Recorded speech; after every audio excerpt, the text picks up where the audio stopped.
सदा सत्स्वरूपं चिदानन्दकन्दं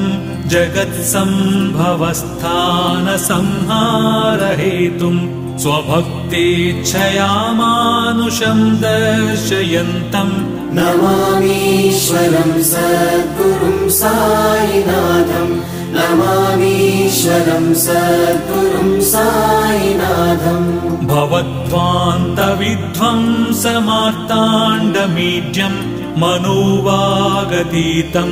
मुनिर्ध्यानगम्यं जगद्व्यापकं निर्मलं निर्गुणं त्वां नमामीश्वरं सद्गुरुं साईनाथं नमामीश्वरं सद्गुरुं साईनाथम् भवाम्बोधिमग्नार्दितानां जनानां स्वपादाश्रितानां